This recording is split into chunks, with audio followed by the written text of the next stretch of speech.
now join Rashida Lucas and T.P. Lucas as Judge Lynn hears their case.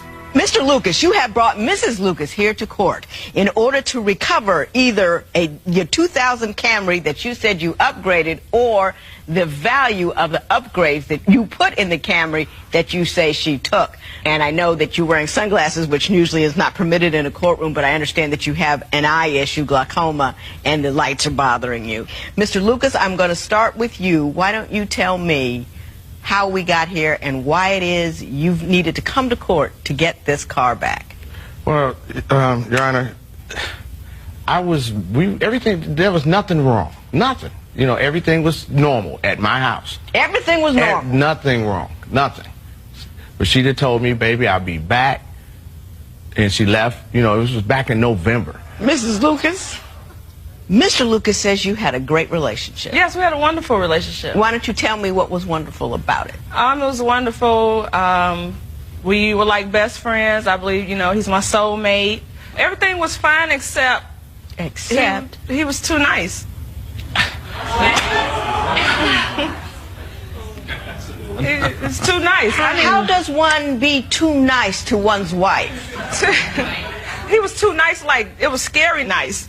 You know, it was like, you know the people that's it was like stalkerish nice, like you too nice, it's too good. Give me an example, because I cannot conceive of the world that you have structured for me here. Right, I mean, you know, too nice, like he would say, I love you, and it was like, I was like, okay, I was waiting for the punch, when you gonna kick me? It's scary.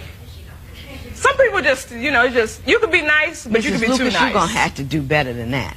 He told you he loved you and this was a problem. You put up your hands like, when is the punch gonna come? You've been married for 5 years. Has he punched you yet? No. No, he's a wonderful man. He doesn't punch you. He's a wonderful man. Yeah, I'm just not used to that. So the I love you is too much for you. It's not too much, but you don't have to tell me like twice a week.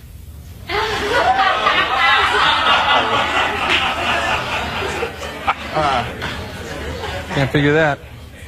So if I found you a brother that would run around on you, call your names, and smack you upside the head, you'd be in heaven. No, he don't have to call me names or smack me, but he can run around on you. No, not that either. But what do you want from a man, Mrs. Lucas? Yes. I mean, she told me that's what she wanted. What did she tell you she wanted? Well, she told me she wanted somebody to cherish her and don't run around on her. You know, all the things that a good man and a good woman should want out of each other. We agreed that because I had been married before, and my ex-wife, oh my goodness, she scared me. If I ever did it again, it was going to be better than any other marriage, and I made the promise for keeps. It wasn't to be playing around, you know, and if nothing's wrong, where are you going?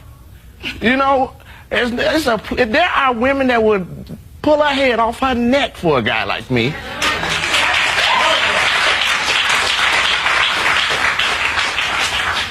I'm going to ask you one more time. He made me gain weight. Okay, how did he make you gain weight? Because, I mean, now the man can cook. Brother can throw down. But he cooked 4-course meals for breakfast, lunch, dinner. 2 o'clock in the morning, if I was hungry, he wouldn't fix me a sandwich. This man would make a whole meatloaf, potatoes and gravy, vegetables, a big stupid cup of Kool-Aid. I go to sleep right on that. Get up in the morning, he done fix French toast, pancakes, grits, biscuits. So now I'm laying on food on top of the food I just laid on a couple of hours ago. So your complaint is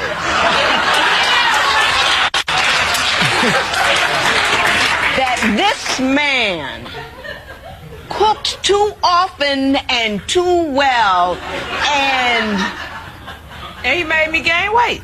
Mrs. Lucas, have you lost your mind? No.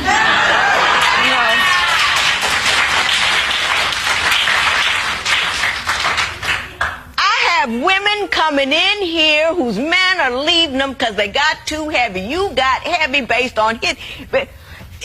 They won't cook, they won't clean, they won't pick up the house, they're controlling, they're unkind. You have got a guy who cooks for you. You have got a guy who doesn't care what size you are. You have got a guy who, who tells you that he loves you without being prompted or looking for sex. And you're telling me that you want to leave him because he treats a good black woman, which we're going to have to qualify, like good black women, a queen ought to be treated. And what you're doing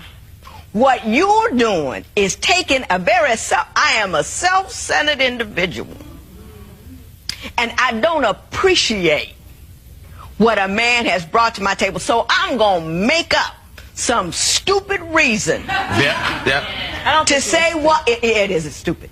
And I very rarely say that about anybody. Do I, Joe? I don't say things are stupid. Very rarely, because people have odd points of view. That's okay. But that's stupid. You need to grow up, Mrs. Lucas.